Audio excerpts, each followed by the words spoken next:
छोटे से वीर को सलाम। जंगल में चारों तरफ गोलीबारी चल रही थी। जो महिलाएं ट्रक में अंग्रेजों के साथ नहीं जाती थीं, उन्हें अंग्रेज गोली मार देते थे। जंगल में रहने वाले क्रांतिकारियों ने उन्हें बचाने के लिए गोलीबारी की। इसमें कई लोगों की जान चली गई। जंगल के बगल में एक गांव था।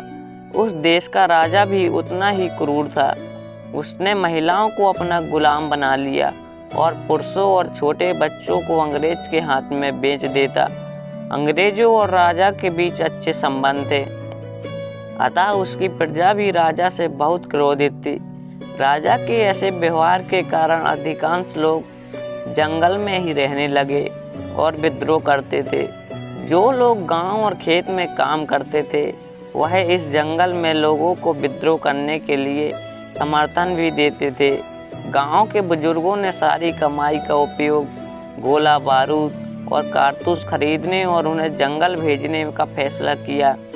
इस टुकड़ी का एक मुखिया, जो 12 साल के लड़के और अपनी पत्नी के साथ जंगल में रहकर राजा और अंग्रेजों के खिलाफ क्रांतिकारी गतिविधियां चलाता था। गांव के अधिकांश लोगों ने गुप्त रूप से इसका समर्थन किया। अचानक एक अंग्रेज की गोलीबारी में मुखिया की मृत्यु हो जाती है। मुखिया की पत्नी वीरांगना बन जाती है और उन्हें अंग्रेजों से भिड़ जाती है। वह अपनी पत्नी के शव को आखिरी बार भी नहीं देख पाई, क्योंकि अगर वह ऐसे ही आंसू बहाने के लिए बैठ जाती तो अंग्रेज उसके बच्चों को भी मार डालता और उसे भी पकड़ लेते। इसलिए उसने बंदूक उठाई और गोलीबारी शुरू कर दी। अंग्रेज वहां से भाग जाते हैं। जो वीर शहीद होता है वह भारत माता की जय बोलता था। प्रजा की अप्रसन्नता के कारण राजा अपना शासन अंग्रेजों को सौंप देता है और भाग जाता है। हालांकि इस गांव में कुछ नौकरशाह, कुछ जमींदार आदि पहले से ही क्रांतिकारी गतिविधियों में शामिल थे। उन्होंने गुप्त रूप से छोटे बच्चों, बहादुर सैनिकों और दिग्गजों को प्रशिक्षित भी किया था। इस ट्रेनिंग में वह वीरांगना और उनका 12 साल का लड़का भी शामिल थे।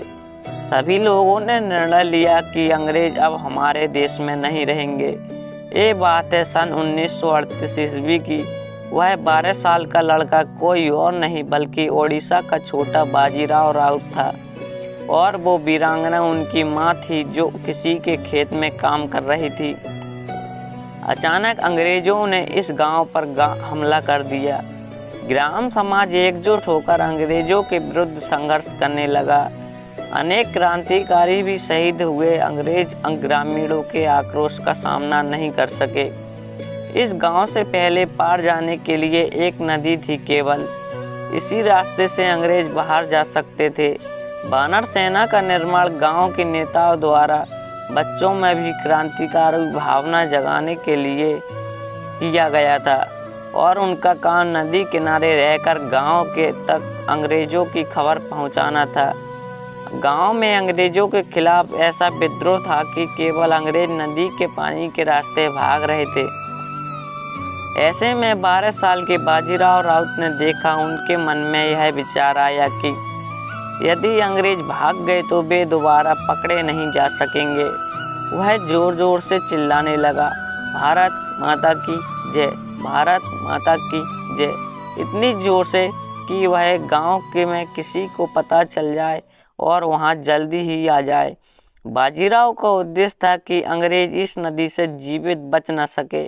बाजीराव इतनी जोर से चिल्लाता है कि अंग्रेज की नज़र नदी किनारे छुपे लड़के पर पड़ जाती है। फिर क्या, निर्दयी अंग्रेज ने उससे गोली मार दी। ओडिशा के ये नन्हा बाजीराव राउत आखिरी सांस तक चिल्लाकर गांव के लोगों को पुकारता रहा। सबसे कम उम्र में शहीद होने वाले ओडिशा के बाजीराव राउत को सत सत नमन। भारत का एक ऐसा बच्चा जो सबसे कम उम्र में शहीद हो गया। अगर हम अपनी आज़ादी की पृष्ठभूमि पर नज़र डालें तो बलिदान की कहानी कुछ ऐसी बन जाती है कि अगर आज के भारत की सारी सफलता क्रांतिकारियों के नाम लिखी जाए तो भी कम पड़ जाती है। हमारा देश ऐसे ही आज़ाद नहीं हुआ, इसके लिए कई शहीदों ने अपना खून बहाया है।